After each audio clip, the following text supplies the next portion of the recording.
What's up everybody, welcome back to my channel. So this video is going to be a follow-up to my last video that I made, and if you saw that video you know that it was an elk antler ring set on a silver band with copper inlays in that ring. So I've already gone ahead to save a little bit of time in this video and made another silver band with the elk antler on the outside of it. The difference with this ring though is that I'm going to be inlaying this ring with Peridot in between the copper. Now this is a piece of Peridot that I picked up here in Tucson in Arizona, and it was an original design that I had come up with, and I had planned to name my Arizona ring.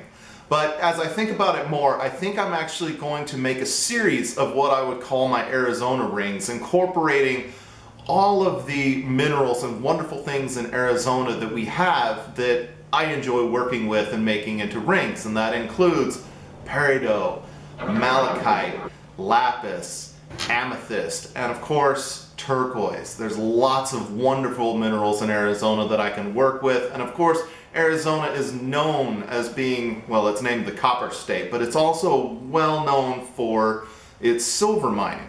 And I love working with silver, so I think this is going to be a great thing to go forward with, and I'd love to show you all the things that I'm going to be working with, so I hope you enjoy.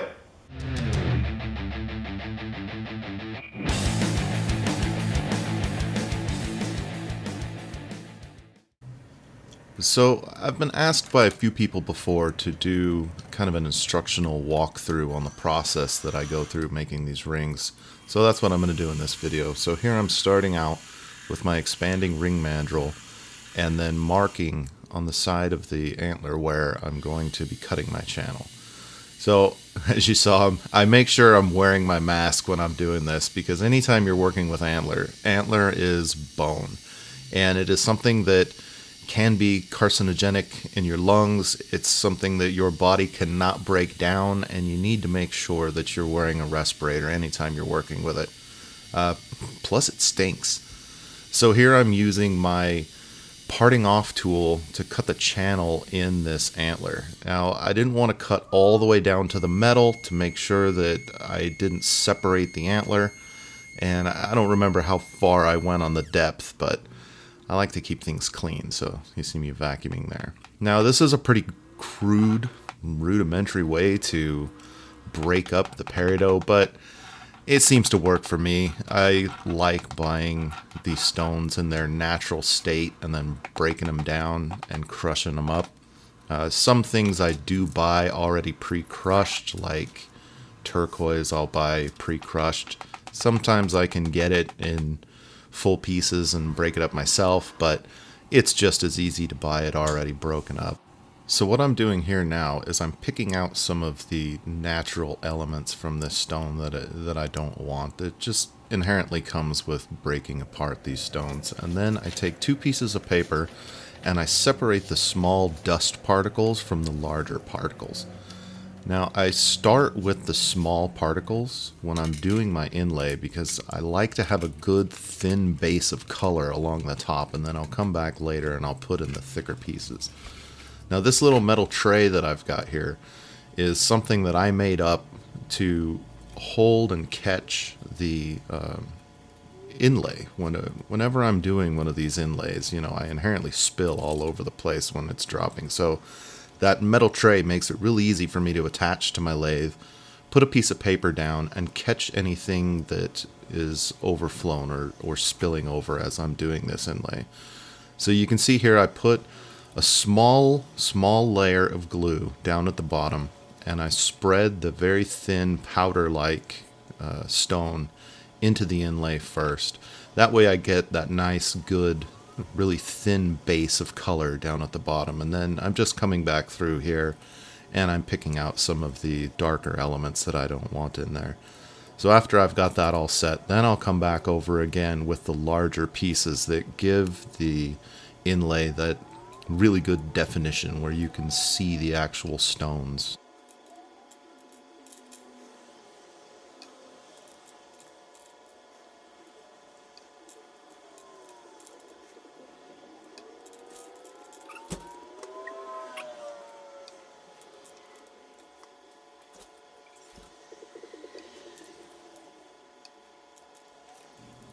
So after I've got my stones all laid in here the way that I want, I'm going to give it a little bit of extra glue and then give it a spray of activator here and then spin it up on the lathe so that it uses the centrifugal force to hold everything in place nicely and dry up that way.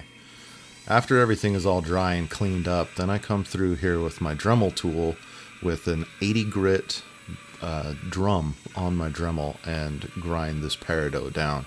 Now, I found that this peridot was a lot harder than I really expected it to be, and I went through a number of these 80 grit sanding drums to get this layer of peridot down to the even layer of the antler.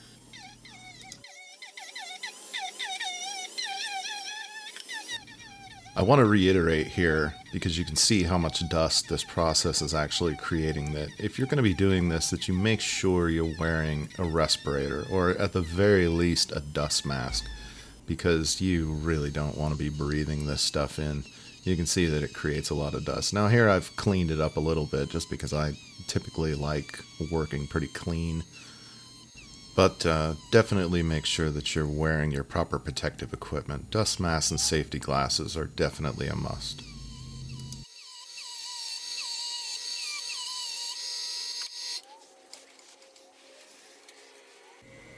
So now that I've got the peridot ground down to the level that I want, even with the antler, now I'm coming through here with one of my carbide bits and I'm cutting the channels in the antler and right next to the edge of the peridot where I'm going to be inlaying my copper wire.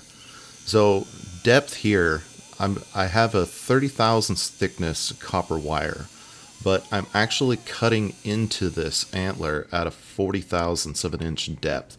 And that's because the tip of the bit that I'm using is actually skinnier than the wire, and that works out perfectly because I want the wire to sit down in about half of its own width, and that gives me plenty of room underneath and on the sides to have the glue. So you can see here I'm starting out. I have taken and under the microscope I have ground the end of this copper wire at an angle because I want the two pieces to lie on top of each other essentially. And this can be very tedious. So here you can see again, I'm coming back in and holding it with a set of pliers and cutting it with my file at an angle. And it takes a little while to do this. Once you get it down, it's pretty easy to do, but it can be very tedious making sure that those two ends of the wire meet up just perfectly.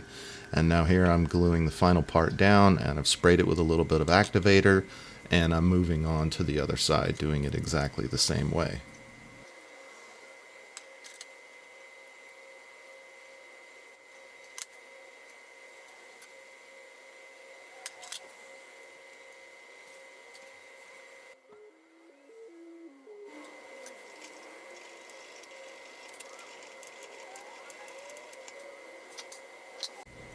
So here I'm gluing down the last little bit of this second inlay, and I'm making sure now I wipe it down, double check everything, make sure I like it and I'm satisfied with it.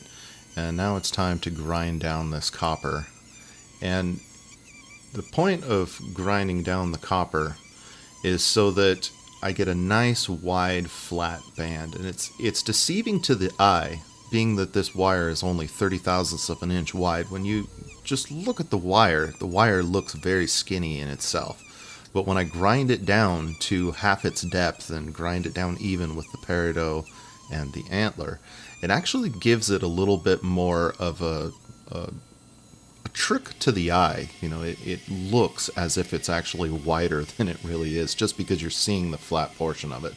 And once I'm all satisfied with that, now I'm moving on. I'm rounding the edges and preparing that comfort fit.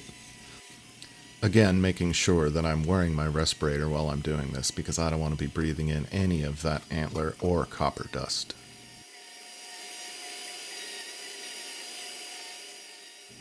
Once I'm satisfied with the rounded comfort fit on the outside of the ring here, I'm going to go ahead and move on to sanding and polishing the outside of the ring. So in doing this, I start out with a 600 grit sandpaper and work my way all the way up to a 2500 grit sandpaper before I actually go and put the final coating on the outside of it.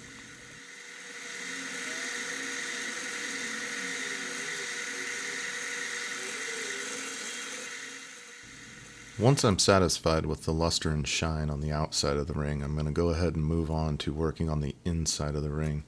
So here I'm removing the ring mandrel from the jaws of my chuck, and I open them up and clean them off, make sure it's going to fit, and then I take a little bit of white electrical tape and I wrap it around the outside of the ring to protect it from the jaws of the chuck.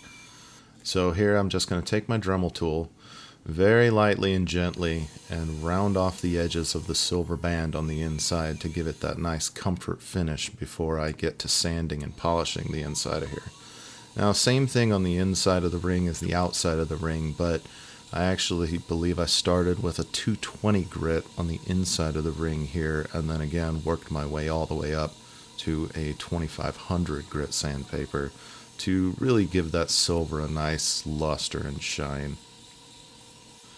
But after going through all of this sanding and polishing, I actually found an imperfection near the join of the silver upon inspection. So you can tell here it's not as clean as it was before. I had to go back through with a piece of 600 grit sandpaper and fix that small imperfection near the join. And now I'm going through and sanding and polishing it up again. So once I'm all sanded and polished, now I've switched over to this wooden dowel mandrel that I've made, and I'm putting my final CA glue coat on the outside of the ring. And every time I put a coat on, I go back through and I feel it with my fingers and make sure that everything is smooth and nice feeling. It's amazing how small of an imperfection you can feel with your fingers. It is completely naked to the eye. And then every time I put a layer of this CA coating on, I cut off the end of the paper towel because the dried up glue can't be used to put another coat on, and that also helps me keep track of how many layers I've put onto the top of the ring. On this particular ring, I believe I put 10 layers, and that makes sure that it gives it a good thick enough coating that it's going to add a nice layer of protection for the outside of the ring, as well as giving me some room to continue sanding and polishing the outside of it. Now here I put a rag down to protect the ways of my lathe from water and the other crap that falls on it. And then here I'm going through, and I believe I started out at 1000 grit sandpaper, again worked my way up to 2500 grit to get that nice shine and polish on top of the CA coating.